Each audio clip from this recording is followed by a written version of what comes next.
Hello and welcome to the Undercut Podcast. I'm one of your hosts, Jesse Billington, and we're back to preview this weekend's Italian Grand Prix. And when I say we, I mean all three of us. I'm joined by none other than Mr. Thiemo Albus-Daly and Miss Ellie-May Taylor. How are you both? Lagging a bit, but good, thank you.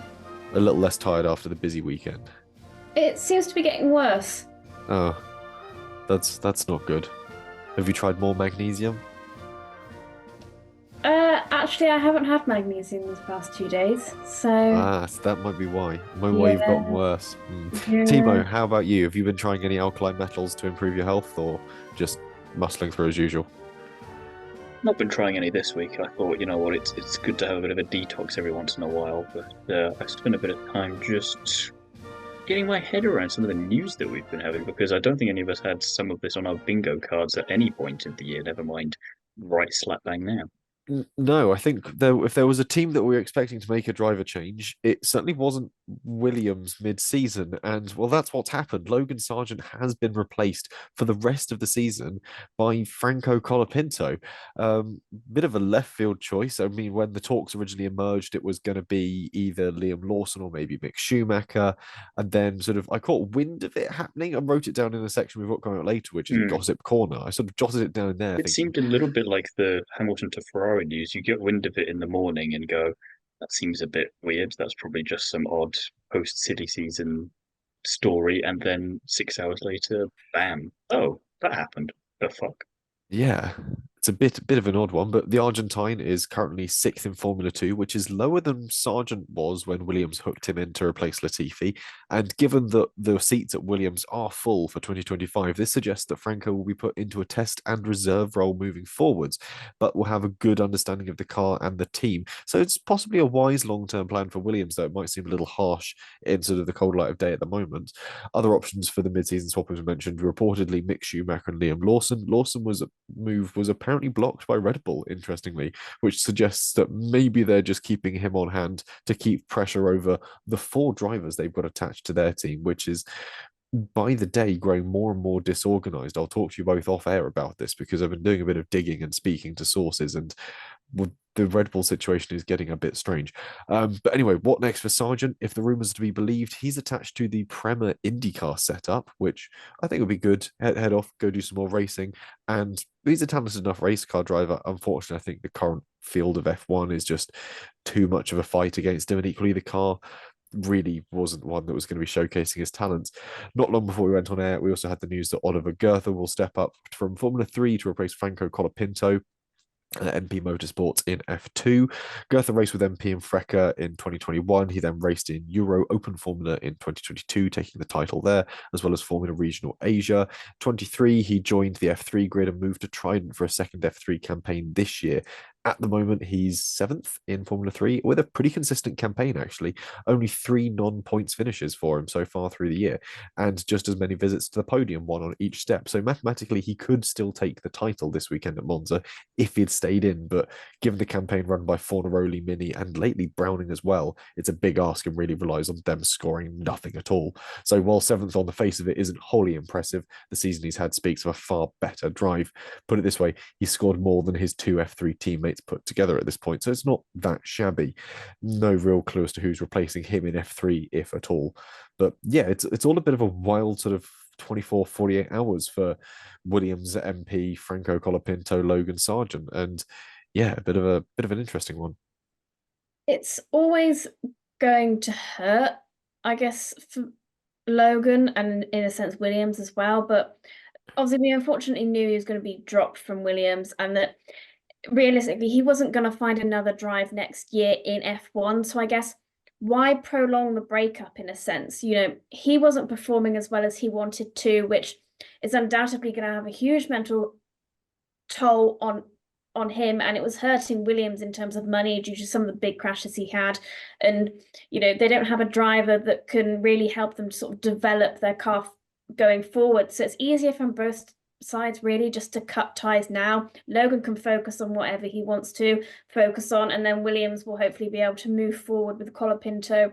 And we also have to remember that yes, it's a bit sad, it's sort of shocking, but On the other side, this is undoubtedly huge for Colapinto.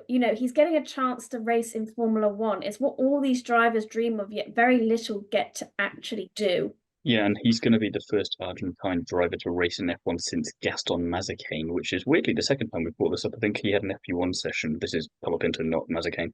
Yeah, at the FP1 session back in Imola, and interestingly, Mazepin was racing in San Marino in 2001, 2 years before Colapinto was even born, which shows it's been a little bit of a while. He's won the sprint race in Imola this year, had two second place in Spain and Austria, so he's not been doing too badly. Whereas, like you say, Sargent on the flip side, we've known for a while that writing was ultimately on the wall, and it got confirmed when Sainz got confirmed for Williams for next year. And when he's had only a highest finishing position of P11 at Silverstone this year, and has only had 1 point scoring finish ever in F1, which was back in Texas last year, appropriately. It begs the question, kind of shows the chinks in the armor for Williams as a team that are trying to rebuild still from however far back you want to measure it at this point. And we said at the time, a lot of us, that we weren't convinced Sargent was necessarily ready for Formula One, but we could understand and appreciate why Williams chose him, considering he was one of their drivers in their academy and they want to give them a shot. And we kind of applauded them for sticking with him for another season, admittedly half a season now, when they confirmed him last year, because it shows that they're not as brutal as other teams have been before in the past. But it is Formula One. It's a time at the moment where everything is getting much more competitive. That midfield pack, as we said in our Zandvoort review, Jesse, is incredibly close now across qualifying and the Grand Prix. And you've got to do what you've got to do. I'm not entirely sure what they're expecting from Colapinto, because he's, again, a rookie, but essentially maybe it's just one of the things that they say they've got confidence in the upgrades they've brought to the car. Maybe they just get some solid data and it can help things in that respect. But fun fact is that since 2021, Williams have had a different lineup at every Italian Grand Prix, and that's going to continue next year as well. 2021, Russell and Latifi. 22, De Vries and Latifi. 23, Albon and Sargent. 24 will now be Albon and Colapinto, and the next year, Albon and Sainz. That is a fun little stat that you can throw in there. As for Goethe replacing Colapinto, fair enough. He's done solid, like you say. I would quite like someone to replace him in F3 for this weekend, just because why not? Be nice to give someone a one-off opportunity. Doesn't mean you've got to commit to them for next year, but just throw them in there. Yeah, surely there's an F1 Academy driver that's sort of got a bit of an open weekend that could slot in just as a sort of a look-see that would be quite interesting. Where's Marta? Marta Garcia, I think, and Abby pulling a Dorian Pan will be a really interesting one, just to sort of slot in there and just see, take any one of the top running drivers at the moment, which weirdly also includes Chloe Chambers, because you forget that she had that banger of a win as well. She's sort of going, they've got some really good drivers in there, just slot them in, see what they do. They've got this random opportunity to do it. But equally, when it comes to Colapinto, I mean, everyone's going, oh, well, he's sixth in F2 at the moment. You're sort of going, yeah, sixth in F2, 96 points. Leader is currently on 165, but no one's had a perfect season in F2 at the moment. The cars have been absolute dogs. There's been reliability issues all over the gaff. So there's loads of people that have struggled to sort of even sort of regularly be getting on the podiums. You look at the top three contenders, Hajar, Bortoleto, Aaron, they'll sort of have a podium streak of 2 and then they'll tumble down the order, and then a podium streak of 2 and tumble down the order, or there'll be retirements, or just it's not a clean season for Formula 2 at the moment. It's one of those ones that's truly all over the gaff. One of the ones that's less clean than ever before. It's truly all over the gaff. So trying to get a true read on Colapinto's efforts to this point in time are a little harsh. And it should be reminisced that it's his first full season in Formula 2 as well. He's going to show off the back of F3 the year before, so he's obviously not going to be one of those drivers that necessarily hits the ground running in the ways that we've seen with other drivers. And even then, when we've seen that, that's no guarantee that you then get promoted into an F1 seat. It's kind of that thing we always say, just, in our feeder series reviews of finish anywhere but first and you'll probably get a promotion, ironically. Yeah, if you look at that seems to be the case very much this year, because Hajar's probably going to be the one, if he wins it, where he's going to be stuck outside again, and he's going to be there with Butcher and Drugovic going, oh, first time. But yeah, I mean, if you look at Colapinto's 23 Formula 3 season, it is a hell of a lot more consistent than we've seen from Formula 2 this year. Pretty much always in the points bar 1, 2, 3 occurrences, 2 of which were retirements, and one of which was actually a DSQ in Melbourne. It's weird that he loves getting disqualified at the Australian weekend, because he got disqualified in F2 this year as well. I don't know if love is the right word, but there's a weird pattern emerging. But the fact of the matter is, picking up points, picking up podium positions, he's a consistent driver, and I think that's what Williams really wants at the moment. Is just someone that's consistent, and equally, he's done that FP1 drive, that he's aware of the car and how it works, and it's a car that's made steps forward as well. So there is every chance he should be able to bring a bit of needed consistency to help push that team forwards. And they had to go slightly left field because they can't quite afford to have sort of a more on-brand driver because they've spent all their money hiring Adrian Newey. Well, this is one of the reasons as to why people are suggesting they've actually hired Colapinto as well, is the fact that he's bringing in a simply enormous amount of money. It's about $500,000 a race, I think. Yeah, 500,000 a race plus a few million on top of that in just raw sponsorship, which is going to go a long way to sort of Adrian Newey's making a salary. few extra wings. I think Adrian Newey's given up on F1. We saw him at Silverstone. He looked pretty happy racing a Jaguar E-Type with his son. The guy's not fussed.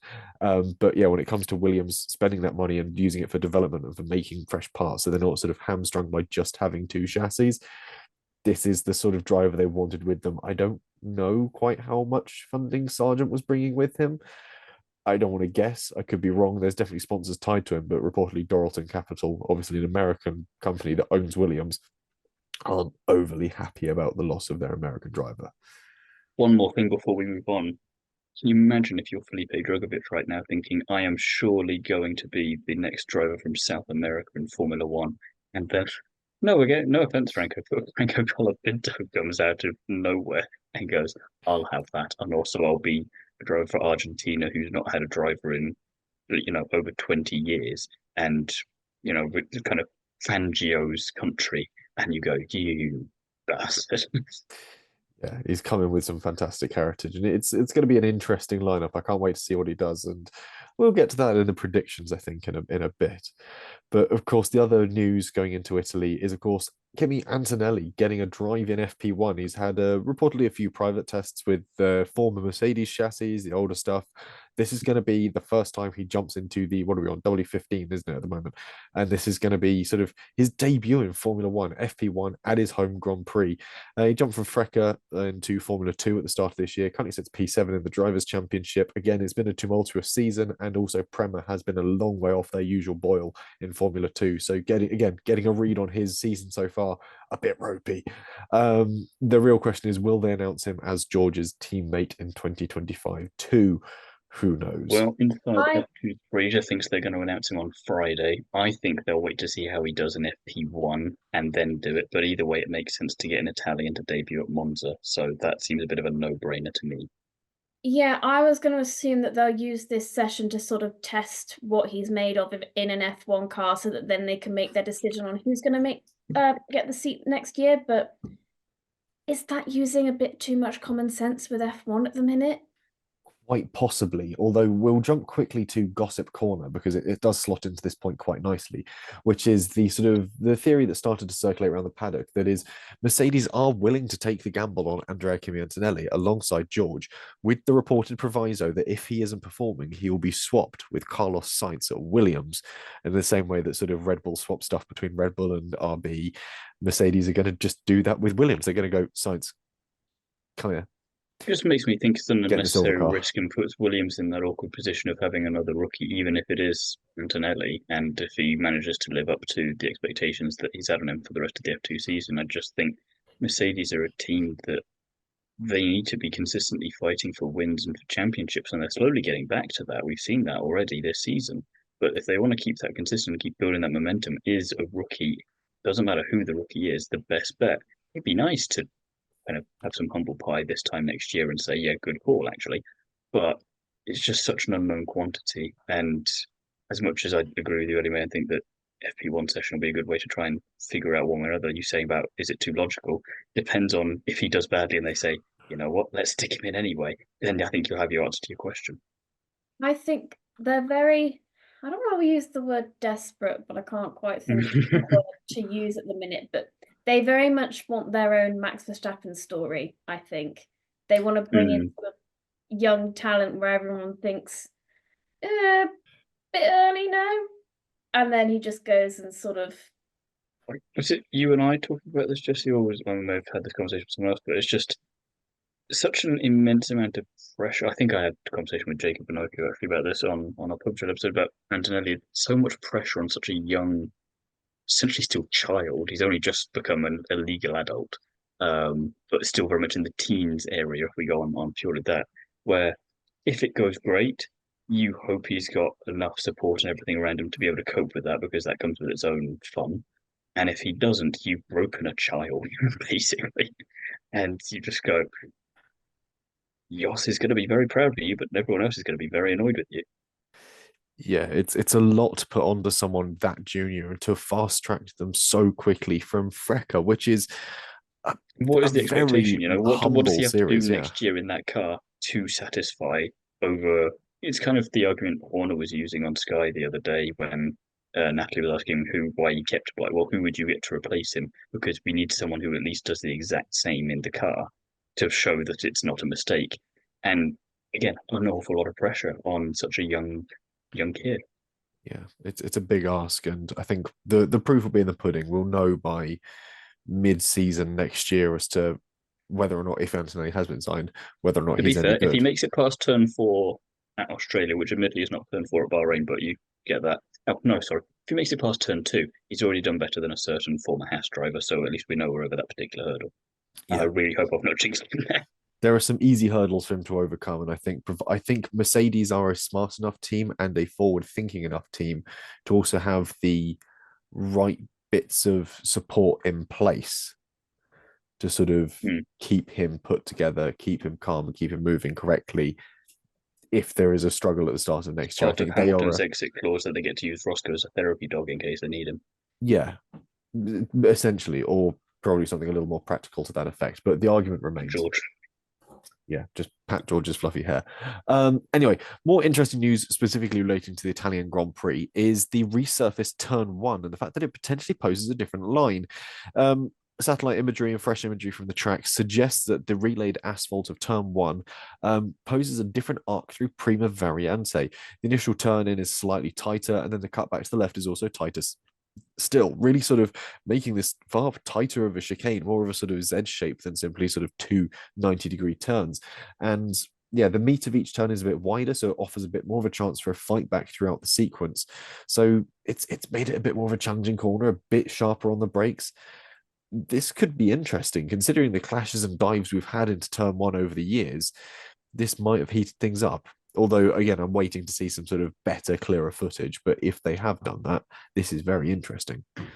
Also, potentially for F3 and F2 racing there, more focus on F3 just because you've got 10 more cars there than you have in F1, and we know what they're like using them around certain corners at times, especially Monza. I mean, you look at sort of, like you said, previous history at Monza is sometimes pretty tight there anyway. So to get tighter still, ooh. Yeah, it's going to be interesting. Having watched F3 and F2 get through there, as Thiemo says, when the scrappy series go through there, it is very interesting. And even the Porsche Super Cup aren't afraid to bang doors through that bit. So we've seen some interesting results of F1 drivers trying to go side by side through there. So making it tighter but wider could be a very interesting process. But again, we'll wait to see and sort of until they've done like a full announcement, this is what we've done, or until we see cars going through there and get a real measure as to quite how tight it is. Moving away a bit from Italy to some news from IndyCar, actually, and Katherine Legge is back. Usually an Indy 500 pop-up, Catherine's back in IndyCar for the Milwaukee Mile with Dale Coyne Racing this weekend. She's probably sat in for the DCR in number 51 this season in Illinois, as well as a couple of rounds at Iowa. And DCR have had a bit of a revolving door of drivers this season, but Legge has been a consistent driver, posting 2 top 25 finishes, bagging some tidy points for the outfit. So nice to see her sort of making a bit of a return, even if it is just a stand-in for a round or two. Well, Dale Coyne Racing has been doing a really fun and interesting thing, which we were talking about the other day over on the IndyCar podcast, where they had this continuous round kind of door system of drivers coming in. And I think for them, they're a team where they're very much still in the building phase and they want to see what they can do to help propel themselves up the grid. Because obviously it's a long journey to get to podiums, for wins, for championships. And this kind of takes the pressure on off them for having to limit themselves on who they can choose. They can test out a few drivers here or there. I think they've had about 9 or 10 different drivers across both cars this season. Katherine Legge being one of them. She's been in for 4 rounds so far. She's going to be in for at least the doubleheader this weekend. I can't remember if she's in for some others. They keep having a few on rotation along with Toby Sari also being there, but it's nice to see her back. And again, you just get that bit more of a data set than you would if you just stuck someone in for one race, as other teams have here or there. And then when it comes to deciding who you want in that second car, or even maybe a third car next year, you've got lots more information. You've got a longer off season as well for IndyCar to make that decision. And also the fun thing with IndyCar is that you can chop and change as much as you'd like. So if, for example, she's better at ovals than she is on street courses, you can bring her in just for the ovals, and you can maximize the team's positioning and her positioning that way, and hopefully propel yourselves up the order a bit in that regard. You're not bound to keep the same driver all the time. It's obviously, you can understand why they do that with certain teams and certain drivers higher up the grid. It makes more sense. But when you're this sort of a team, it's nice to have that flexibility. And like you say, Katherine Legge, she's done all right so far. She had a highest finish of P17 in Iowa. She was classified P27 last time out, but she was involved in an incident early on in that race at St. Louis. So it's kind of, I was saying, this is a frustrating thing. Sometimes you can have a really solid build up of a weekend, but it can all go flying out the window immediately during the race sometimes. And that's all people will see. So it's nice to be able to get that opportunity again that you don't always get. You've seen that with Toby Sari this year with the same team. He's been in there for a few races and he's really started lighting up people's attention and going, oh, this guy's actually doing pretty well. So I'm hoping that we just need to get through a race, essentially, a little bit like Colapinto with Williams. You hope that there's nothing major going on. You just want to have a nice, solid, clean race and just show us what you're capable of. Because I think at the end of the day, as we've said about F1 Academy a bunch of times and with other drivers, you just want them to get that opportunity. And if they're not up to it, regardless of gender or anything else, you're like, well, you had your shot. Excellent. Same reason we were happy that Sargent got his shot for as long as he did, because we wanted to make sure that you threw everything at him opportunity-wise to make sure it was a fair assessment. Yeah, and she's also still running the ELF Elf makeup sponsorship as well. So it's a great piece of sort of that representation that we keep sort of yearning to see in motorsports and certainly with IndyCar. And yeah, it's just that little sign that we want to see of the sport developing and making the right steps forward. And we'll jump back quickly to last weekend, actually, the Dutch Grand Prix. And well, it marked an interesting milestone. It's the longest streak without a safety car, full or virtual, in 15 years. The last race with a VSC was the Austrian Grand Prix, and the last race with a full safety car was Canada. And the last time we had a streak that was of this length was 2009 between Monaco and the European Grand Prix. So we've had a surprisingly tidy season so far. Despite all the action that's happened, it's actually been relatively clean. Shouldn't have said that. Yeah, I've completely jinxed it now. So we're going to get a head of very Monza, Baku, and Singapore. You bastard.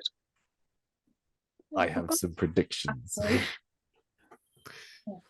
Anyway, we've already mentioned Gossip Corner. I've mixed up Christian Horner and Corner.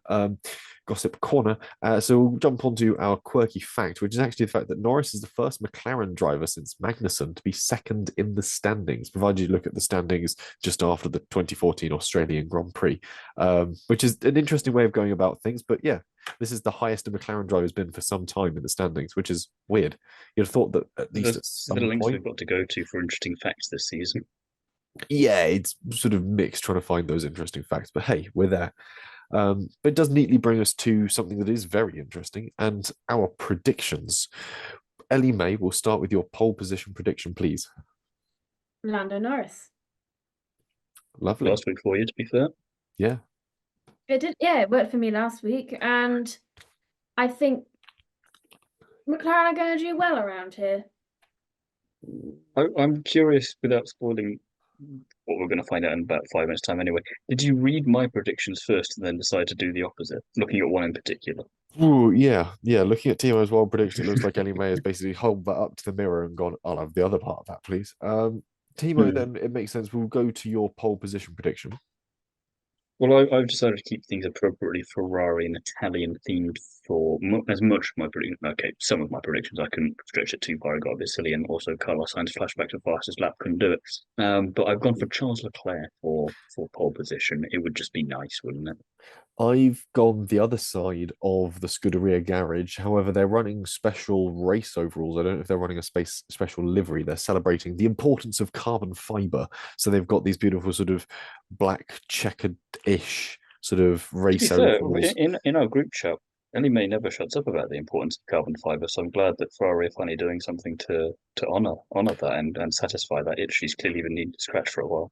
There's rarely a week that goes by where she hasn't mentioned the MP41, famously the first McLaren car or first F1 car to have ever run with an all carbon fiber tub. So I mean, that's it's how you nice know that's that. It's been ingrained in mentioned. your memory at this point. She's baked it into my skull. Famously, I think it was a car run by John Watson. But yeah, there we go. Because there is a great fact with that car as well that he holds the record We for know.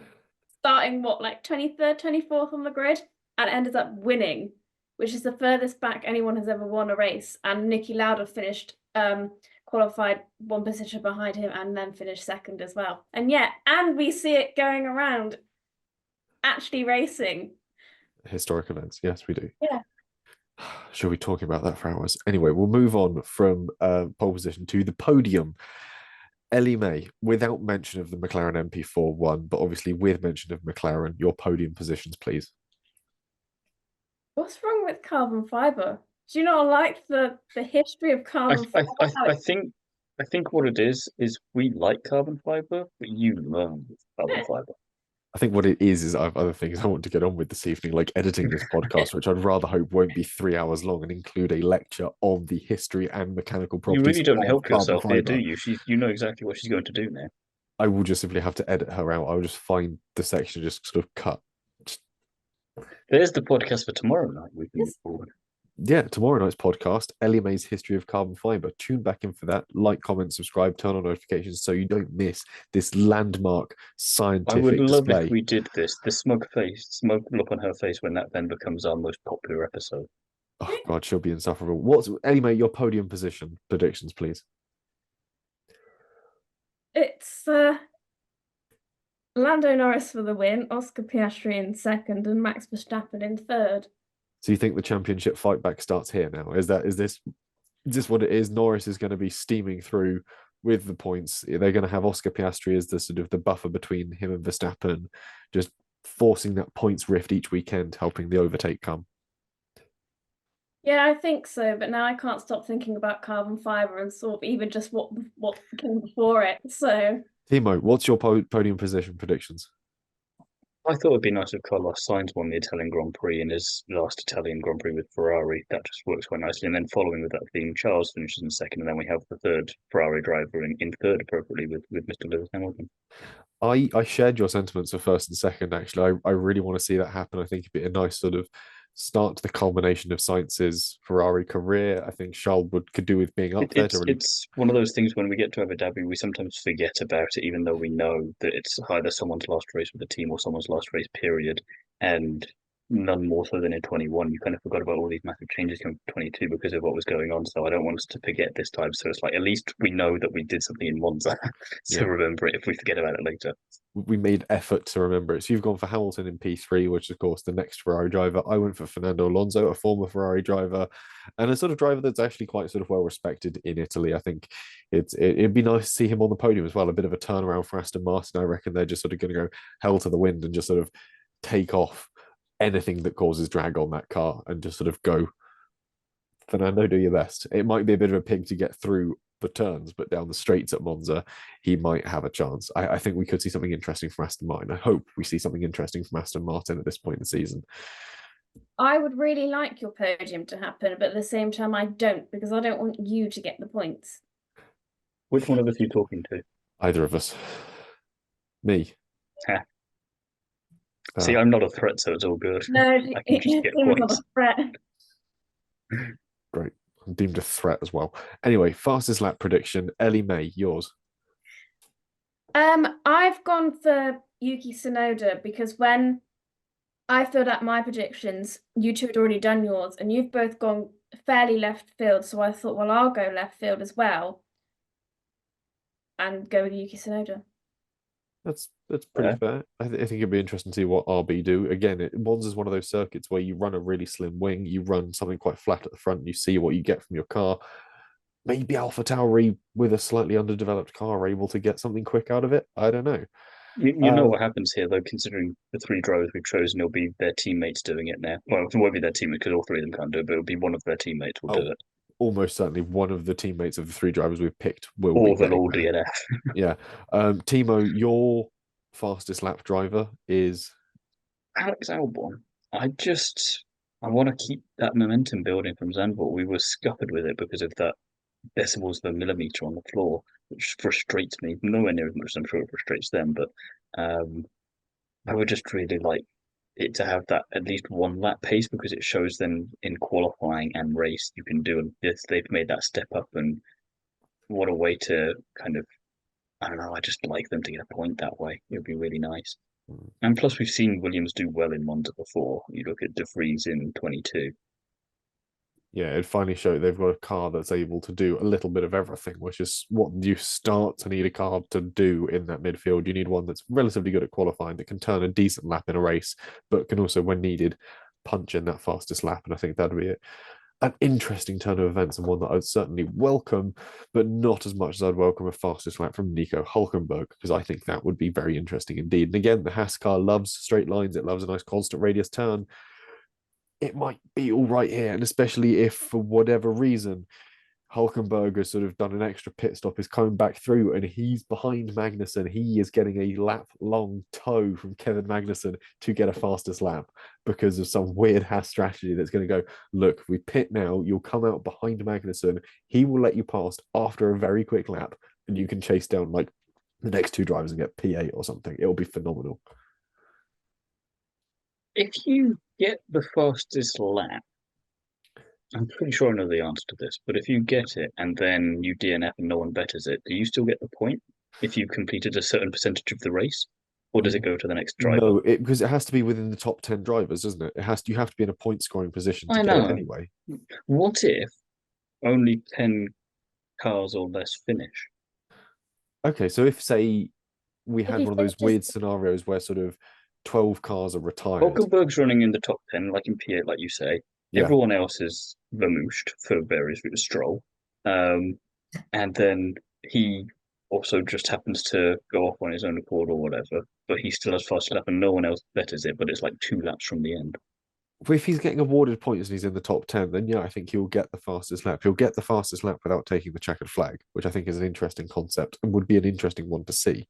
I like what you're putting down. I'd like Hulkenberg to take the checkered flag. I'd like it to be the full package. Oh yeah, I'm just curious because I was wondering if that had ever happened before. Probably not. I don't know if it's ever happened before, but what we're all saying it seems like a Nico Hulkenberg sort of record. Yeah, what we're all saying though is fastest lap is coming from somewhere in the scrap for the midfield, that sort of chasing pack. Which I think, given what we saw, certainly with sort of like 6 cars duking it out down the pit lane or pit straight at Zandvoort, isn't going to be out of the realm of possibility when we get to Monza, which somehow leads us to our wild predictions. We've got to get wilder still. Ellie-May, I don't think yours is especially wild. I was about to comment, yes. More because, so back in, what was it, the 2021 season? No, 2022 season. Lance Stroll was the last driver to DNF in the season. So I thought, well, I'm going to bring that back. Did he DNF in Saudi Arabia? No, he DNF'd in, yeah, but I mean, he did that last, he DNF'd in Monza, didn't he? In 2022, to then become the driver who was the last driver to DNF. Yes, but by you saying he's going to DNF this weekend, does that imply that he's not DNF so far this season? No, he has. He has, but I mean, that's why I thought, he can DNF again. Just because he's DNF'd in Monza before, he should DNF again. Yes. I'm just trying to work out the logic. I'm totally lost by it. I'm just at this point, I'm going to accept it to try and not essentially just ignore the fact that he was the last to DNF in 2022. Ignore the season that happened between then and now as well. Yeah, just acknowledge that he DNF'd in Monza a couple of years ago, and therefore He also do it podiumed again. in Monza in 2020. So is this sort of the thing of every 2 years, Lance Stroll does something interesting at Monza, either podiums or DNF? So technically, this should be Lance Stroll podium. We're going every 2 years. That would be a wild Did he prediction. podium in 2020? Did he go Yeah, podium? because Yeah, Because Gasly. it was sorry, I was Gas, thinking it was Gasly 2021, Sainz, but yeah, it was yeah, 2020. Gasly Sainz Stroll, and Um, one Dutch dude or Norwegian dude won like a few £1,000 after putting like a 500 to 1 bet on it. It basically originated from that stat because I have lots of stats like that in my brain.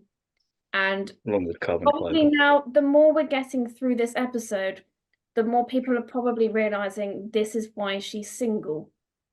Yes. Yeah. You should probably see if there's any of the guys at like McLaren Technology Center's like heritage department that are single. They would be right up your alley. And like 50. There might be some younger engineers on the team. You never know. If you work at 40s. McLaren, if you work at McLaren Technology Center in their heritage department and enjoy romantic candlelit dinners talking about carbon fiber and John Watson's 1981 Formula One career, right into the show, we'll put you in touch with Ellie-May. Yeah. I was about to say London W1A, but that's the BBC. You find us on the, just won't get to us. Find us on the internet. Thiemo, speaking of McLaren somehow again, your wild prediction, please. Yeah, I was getting bored of saying state get points because it's just they bore me at this point. And I thought, let's go properly. I've not done a proper wild prediction in a little bit, and sounds like I'm going against Ellie-May here, but I'd written this before she got her predictions down, so I wrote neither McLaren in the top 10. I'm not necessarily happy about seeing it, but it would be interesting for certain, especially if Ferrari and Mercedes would capitalize instead and Red Bull don't necessarily do the best of things. No, because they're winning the World Championship. Constructors. They can still do that and not finish in the top 10 here. No. Yes. I think it's mathematically it works. No. It does. No. Yes. No. Yes. No. Jesse, you're going to have to get involved, otherwise you're going to be here all day. I'm not going to get involved in that argument. What I'm going to do is give you my wild prediction, which is Colapinto points on debut. I reckon we're going to see something interesting. Monza is one of those races that either turns up absolutely fucking nothing, or it gives you something actually quite interesting indeed. Aside from 2022, we've had decent races for like the last 6 or 7 Grand Prix, it feels like. But then does it sort of give him the curse of De Vries? What, as no, because he's not staying there next year. Yeah, he's not staying there. He's not expected to sort of keep up that wunderkind performance, and he's not. But yeah, I think he's not going to AlphaTauri. Yeah, I think. That would be a plot twist. That would be a huge plot twist. Yes, Isaac, you won the F2 championship, but we really like this Franco kid that we've got nothing to do with. Yeah, we know you're our junior driver. We know you've had a dominant F2 campaign. But I just want to do that for the team radio. We'll get off him. Oh, if they told him that in the car, it'd be incredible. Anyway, yeah, so I'm going to go Colapinto points on debut. I reckon we're going to see something impressive from the kid this weekend, and that's either going to be impressive as in points on debut, or it's going to be impressive, sort of chaos. Vettel down the straight of missing turn 1 into those into the bollards, the front bollards. Yeah. We're gonna see something. Which brings us neatly to the end of this podcast. That's all we've got time for on this week's episode. We'll keep it nice and compact for you so you can get on with enjoying the Italian Grand Prix weekend. And of course, all the feeder series action that's attached to it. This is the culmination of this year's Formula 3 campaign. We'll see who's going to win that one. It's getting a bit tight at the top. And of course, Monza is often a bit of a shake-up for it. So we'll see what happens there. It has been won from the pit lane before by drivers not actually in the race. Again, very fun times. And also F2, it can shake things up there. You look at last year's campaign, arguably where Vesti lost the championship after his performance across that weekend. So it could be make or break there too. Yeah, there is plenty of action to enjoy this weekend. So we'll let you keep an eye on that, and we won't keep talking in your ears. In the meantime, if you want any more from any of us, Thiemo, where can you be found? This week and for the next few weeks, I'm going to focus primarily, at least for this episode, on the Across the Pond Motorsports podcast IndyCar edition, because we're in the final throes of that 2024 season where Will Power and Alex Palou are battling it out for the title with a few others mathematically in contention, but probably down between Power and Palou. And we've got a doubleheader coming up this weekend. We've got a review out think now, or by the time you listen to this, for last weekend's race in Portland, which was admittedly the low bar was Zandvoort. It was more interesting than Zandvoort, so you should go and check that out. Roman Grosjean busy doing Roman Grosjean things, so that's available pretty much wherever you get your podcasts. Yeah, no, it wasn't good. Wasn't even as Roman Grosjean's biggest fan. If there are no Roman Grosjean fans left on the earth, it means I've died. That was not a great series of moves from him, I'll admit. Ellie-May, in the meantime, where can the people find you? Well, If you say anything about the McLaren MP41, I will come to your house and beat you to I death thought with she a was carbon going to fiber go strut to rod. the NEC in Birmingham at a carbon fiber conference. so I was gonna sort of start editing my sports car legends pictures, but I have actually got a book on 80s design engineering that maybe I'll just get out and fast track read through that so I can just, give you more facts about I bet 80s you could design. film a reel or a TikTok with some kind of jazzy music, some soft lighting, and that would just do the internet a storm. Or if you can't wait for any of that, you can go onto my Instagram account or the Undercut Podcast's Instagram account, because I linked the pictures where I have taken pictures of an MP41 and an MP41B. And she's very happy about it, as you can tell, listener. Please go and like her pictures of the carbon fiber Formula One car, please. Please. In the meantime, if you want any more from me, you can, of course, pick up the latest issue of Classic Car Weekly, which has our live coverage from Silverstone Festival in it, as well as a preview for next weekend's Goodwood Revival and all sorts of other interesting bits and pieces in it, news and that sort of thing written by me. And of course, you can find me on social media as at Jesse on Cars on Instagram, Twitter, and TikTok, where there is all the usual car-based nonsensery going on there.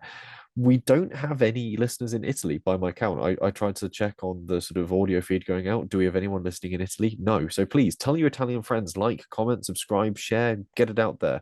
I do not know why Italians don't like us. I love Italians. It is outrageous. I love Italian food, cuisine, the country, the language is beautiful, but seemingly it's not reciprocated.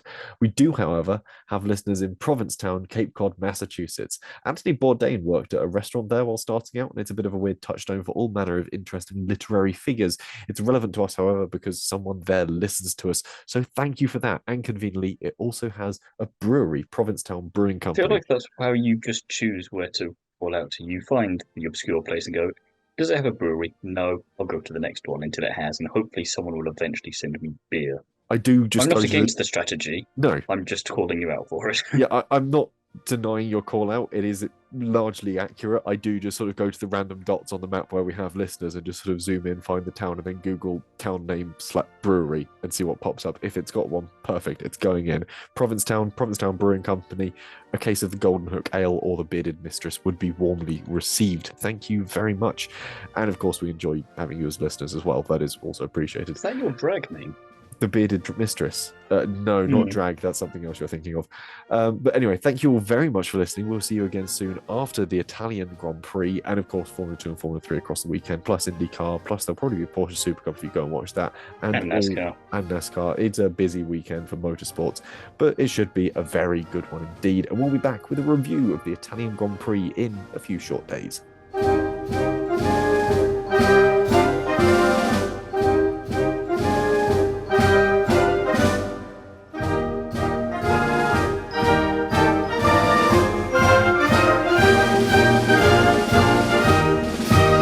We heart carbon fiber. That's not making it in.